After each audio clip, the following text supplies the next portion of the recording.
Hey there, Paul Andrews from All Things Chiropractic Podcast. Well, Dr. Davini and I had the pleasure of interviewing Dr. Michael Miller. And last week was part one. And this week is part two of a really interesting conversation with a fascinating guy with a long career. So we hope you enjoy part two of our interview with Dr. Michael Miller. Enjoy. Welcome to All Things Chiropractic. So, Doc, I want to ask you a question. Throughout your career, we've talked about the NFL and the Patriots, and it's amazing. But how did you balance that with your practice? Your practice, in your office and your It's regular to the point patients. when I did what I did with the Patriots, it was a 7-day-a-week work week for Wow. 38 years. Wow. So I didn't even have an afternoon off. My one afternoon off during the week was on a Wednesday.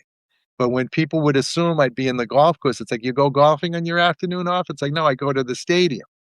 And it was never a set time. It could be, let's say, 1 to 3. Yeah. The trainer would call me sometimes at 11:45 and say, Doc, coach is keeping the guys out on the field longer today because they're not getting the results he wanted. So can you come at 2:30 to 4:30? So I'd have to keep shifting all my own personal plans for that day. And then I'd work in my office. Even on a Saturday, I was working still then on Saturdays. I'd work until 12. And when I'd leave my office, I'd go directly from my office, drive to the stadium, to the buses waiting to go to TF Green Airport to fly out to where we're going. And Bill would say, when you're in the bus, let me know, and then we'll tell the buses they can leave. So everyone waited for me to get onto the bus. And, we'd come home sometimes on a Sunday game, 3, 4 in the morning. I was back in my office at 9 o'clock the same day. So it was hectic. So, To say the least, yes. At one point, you say you got nothing else but you're living chiropractic. yeah. Morning, noon, and night. You never had time to yourself. And So the you'd private go, I could practice be continued. I mean, you still had Oh, the yeah, I private got my practice the private whole practice time. going. Yeah. And in And the your son's beginning, with you now? early- Yeah. Yes, he's been with me now for 10 years already. Yeah. Wow. But in the beginning, you would go into your office, and a lot of the players would come to the office, or the trainers would send them in a van. It could be 12 o'clock and I'm ready for lunch. And they'd call and say, can I send 1 or 2 of the players? They're having some issues. It's like, send them down at the end of my morning. Yeah. And all of a sudden, I come out, there'd be 8 people sitting there. It's like, what are all you guys doing? You doing something after? They said, no, we're here to see you. Yeah. It's like, oh, brother. They didn't tell me So 8 much for people would lunch. come. So Yeah. anytime the trainer said 1 or 2, I said, is there a number behind the 1? Yeah. Like a 2 or a 0? It's never one person. I So love it. I would be eat up my lunch and then swallow something down next door and then go back to work again. Nice to be wanted, though, right? The Well, play- it's a wonderful story, and I think I'm so happy you've done this I had a podcast with good us. time 'Cause doing it. People The people need to one hear thing I that. found strange Yeah. is when I left the team and retired from them, I never missed it. I missed the camaraderie and the relationship with the people there, but I didn't miss the work Well, of and the course, response. So that's the question I have, Doc. What have you been doing with all this extra time now? Right? Because you're not 7 I'm days a working week. now 3.5 days a week, and at the end of Thursday nights, it feels like I've been bad because the older you get, you don't have the stamina you used to have. Right. Exactly. And my son will say to me, well, I have to work Friday all day while you're off at the beach or something. It's not How fair to dare me. you? Oh, When you're in practice for Yeah. 47 years, or maybe 1 or 2 of your sons wants to join your practice, he says, I would never let my sons do this. It's torture to someone. You have no time to yourself here. Yeah, I mean, It's 7 days a bothering. week That for generation yeah. likes to see a balance yeah. of Yeah. family life and practice. My generation felt that you need to work, and this is how you help your future generations and your own children, sometimes aspire I'd like do to things. think we were a little bit more mission oriented, I think purpose so. oriented. And So maybe more that's money another oriented, podcast. too. That's a So whole other podcast. how many times have you been hit up for tickets over the years? People would come, especially during a Super Bowl, people would come out of the woodwork. People I Right. hadn't heard from in 10 years. Like, Doc, you think you could just get me 4 Oh, tickets sure. for Right. my No. wife and my 2 kids? Just I've never 4. been to a Yeah. Super Bowl, right? And one thing with this team, some teams were very generous with Super Bowl tickets. You Yeah. could buy them over the ones they would allot you. Like the players get 10 tickets apiece, and they don't give them 10 good seats. They give them 2 good seats. And the Right. rest are in the nosebleeds. So they have to say, am I going to put my parents up there, my girlfriend, my wife? Who's going to sit in the good seats? So they'd get mad when they'd get their bundle of tickets. Like, we should have all good seats. Why are other people who have nothing to do with this team getting seats much better than we have? But people would always ask for favors. During the years when patients would ask, can you get me tickets to this game? Or on the road, can you get me tickets? I had a good rapport with the ticket managers, so I would call and say, you got to get me 6 tickets for someone, and they charge my account, and then, we would accommodate Oh, people as sure. best we could. Now you tell me The this. Super Bowl, Yeah. I could have got you. See, even now, if you Now want to, I I can always know. call the ticket manager. The question is, But with Mike, the Super Bowl tickets, they didn't like to budge, especially I the don't blame craft them. the question is, people, Mike, because was it always, I'll give you the tickets, but at some point I'm going to come to you and ask you for a favor, and you can't tell me no. Well, I don't know what that favor is going to be someday. Someday, someday I'm gonna I come to will you tell you with a things. No matter favor. how many times I've done friends favors, I can't count on one hand the amount of times they've reciprocated Yeah, right. back. Exactly. We're gonna send this At that podcast point, Where to are they now? I never looked at it. What am I going to get from someone else? It's like, if I could do a favor, I'll tell you one interesting story that happened once, though.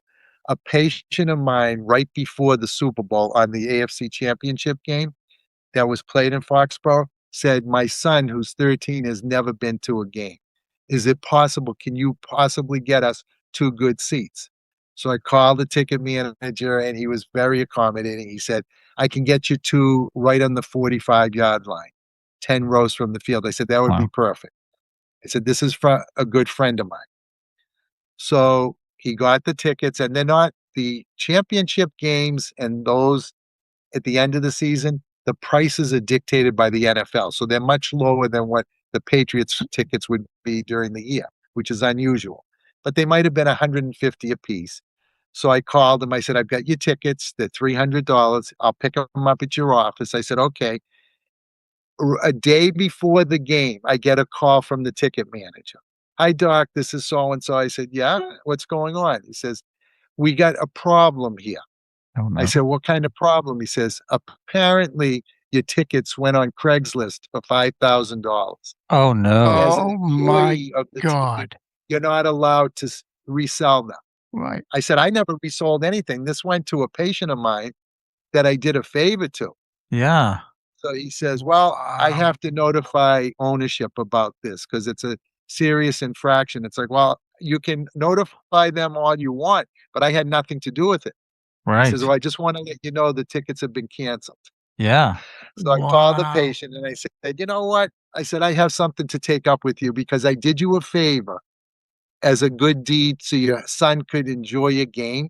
And Yeah. they found out your tickets were put on Craigslist.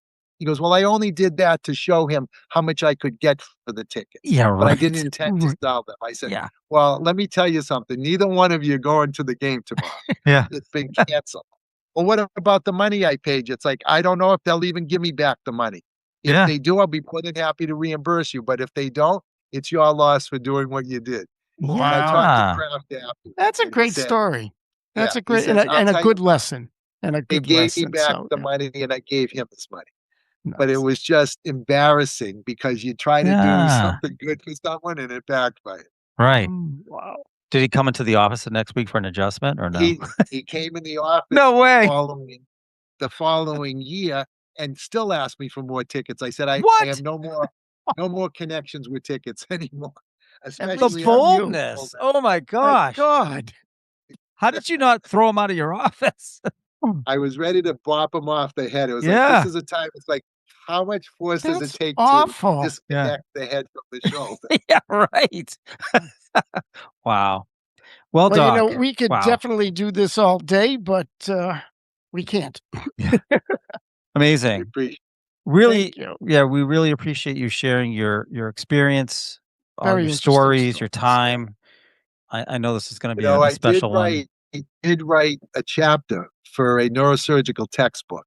Oh, My last few years in the team, I was approached by the head of neurosurgery at Johns Hopkins, and he was putting a book together. He said, "Your name came about through the NFL Players Association as an expert on chiropractic and the spine. We'd like a chapter to educate medical doctors as to what a chiropractor does, the techniques you use, what the sound effect is of, the manipulation. And we picked you." And I said, "You picked the wrong person because I'm not an author. I haven't written anything before in the past." He says, "Well, we don't want anyone else but you. So we'll give you all the parameters. It can be 20, 30 pages, but just so that they understand what you do and how you go about doing things as far as Nice. differentially diagnosing things and so forth." So I got into the book, and 6 months after that, it got the highest reception from medical doctors that were reading it, and I got another call from another neurosurgeon at University of Michigan, and he said, "Would I be able to reduplicate your chapter in my new textbook?" And I said, "I really don't know. The publishers out of Germany, you'd Mm. have to check with them. I don't know how it Right. works." Right. But they okayed it, so now I'm in 2. and Well, now the what royalty are the checks are titles? flowing, right? Do you have the references so And we I can all and I go got out and get nothing one? for it. Yeah. Nothing other than a hard copy of it. Uh, Nice. and the prestige of being, a co-author in a book, right? I love it. Yeah. I love it. So Another neurosurgeon, right? Then those are the ones that said to be a chiropractor. Now they're coming back to you right, for those are the ones that for for some reason chapters. the only specialty I found through my career that is more anti-chiropractic, a neurologist. Yeah. Interesting, huh? And I think it's because they feel that you're going into their territory and you're taking patients away from them. Well, you're doing it It's more better, of a so financial Yeah. thing, Yeah. Yeah, but you that's actually how they helped look them. at it. Yeah. yeah. I Right. think they're afraid because you actually helped them, so And Mm. I've had panels with neurologists talk to me and they said, "We want to do one thing with chiropractors. We want them to get referrals from medical doctors, and that's how you get your patients. We don't want patients coming in off the street to see a chiropractor." I said, "Well, you can kiss that idea goodbye. It will never happen. Yeah. It's not happening." Yeah. So, Ex yeah. Good for years you. ago, What an advocate you've years been. ago, I don't know if you understand why the medical profession developed the specialty of physiatry. Tell us. A physiatrist was a medical doctor who could perform manipulation. So they felt that they had a medical doctor who could do what a chiropractor does, there'd be no need for chiropractic. Right. But when After these people spending a would lifetime train, getting rid of osteopaths. Yeah. right, Yeah. but these people, osteopaths went under the wing of the AMA, so they were Right. able to do more if they did that. And the chiropractors didn't want to do that. They wanted their autonomy. But when they did this, it was a method to wipe us out. But instead, most physiatrists align themselves with chiropractors because they believe in the significance of manipulation and what it Right. does. They felt that you spent more hours studying it and practicing it, so they felt you were more comfortable to perform it. Yeah. You're So it actually better backfired, at and it. now Yeah. not too many physicians are going into physiatry. It's dying out. But it was meant to take the profession and toss chiropractic That's to the wind. interesting, huh? Well, Interesting. that didn't work, thankfully. Yeah. Yeah. Good for them. So we're Well, still here in strong. There you I go. have to say, Doc, you certainly have demonstrated that you've been a real advocate for the profession over the years and the niches that you've belonged in, and Right. And an asset. that's important. I'm not sure we see a lot of that in the young ones, but certainly it's important to continue that so that the profession does not die out or fade away. I speak to a lot of young doctors when we go to these different seminars and so forth, and they all want to know how much you can make, what your income. It's like, don't think about things like that. If you help people and you promote chiropractic and you do what you're trained to do, it will come automatically. You'll get the referrals and so forth. When I was inducted into the Pro Football Chiropractic Hall of Fame in 2018, and I had to do a 45-minute speech, which was more intimidating to me than anything ever before. In front of how many? 1,000 people in the auditorium. How many? 1,000 in the Wow. auditorium. All right. Every 32 teams in the league. And I likened my practice to an entertainment venue. And I said, I'm the entertainer and my patients are the audience. So either they like the show you put on, the entertainment, which basically translates to different results you get with them, Right. or they have an opportunity to go to many other shows closer to where they live. And if they like your show, they're going to send other people to the show, which is your referral basis. So it Was went on and on like was that. there a But 2-drink the minimum at your show, Doc?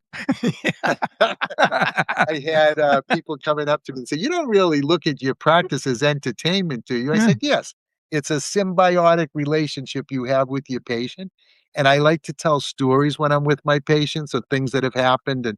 And they said, "Boy, you can talk." I said, "There's a method to the madness. The stories aren't just to talk to these patients; it's a method of distraction, so they don't think about what you're doing, and you can get in there and do what you have to do." Oh, I thought you were gonna So say so they don't think about what they're paying at the front desk, but no, we're I pretty, kid. I lenient jest. on like that. Yeah. Right. But it's interesting, like through the years, and I've known you a number of years now, whatever. And eh, for the most part, all that you've just told us and all that we just went through, I have not heard. You're a very quiet man No, when it comes to those things. And I'm I'm honest not about one of that. And these it's nice provocative that we get a speakers. chance to You bring know, this out. you and Paul enjoy speaking. It's natural to you. To me, it invokes anxiety sometimes, so Anxiety from a because guy who's adjusting 350-pound athletes. I love it. that's Right. funny. But I'm glad Wow. that we had this opportunity to bring this out because really, I didn't know 80% of what you said today. And it's Really? exciting because it's big stuff. I hope all the young doctors are listening to this saying, look, pay attention to what you do, get good at what you do. The rest Right. follows.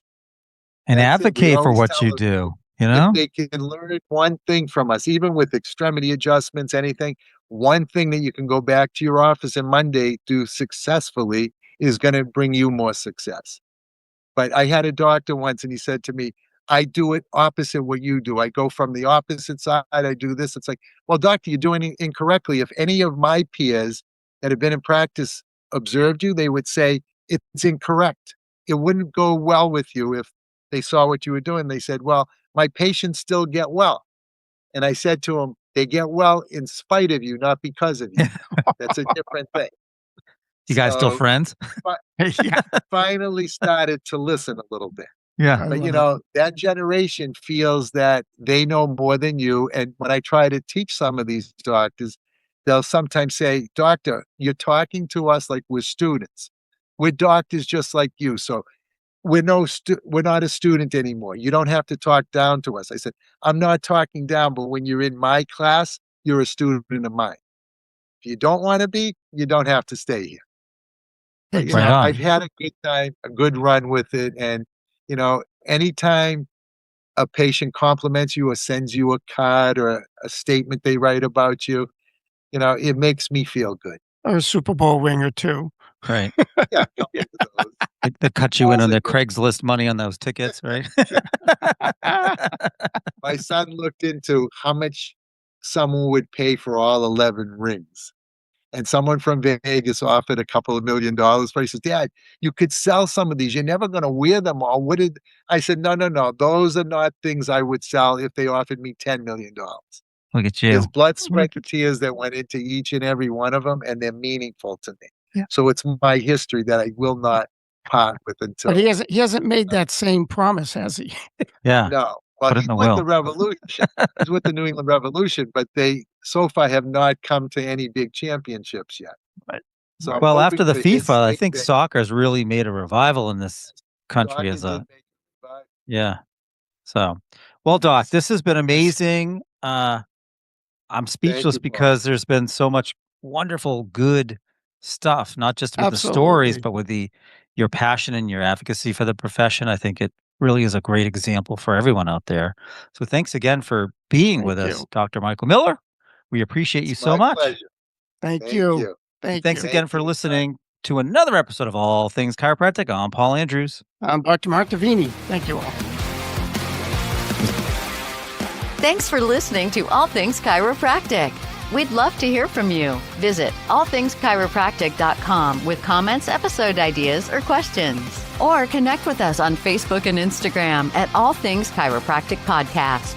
Be sure to join Dr. Mark Davini and Paul Andrews next time for another episode of All Things Chiropractic.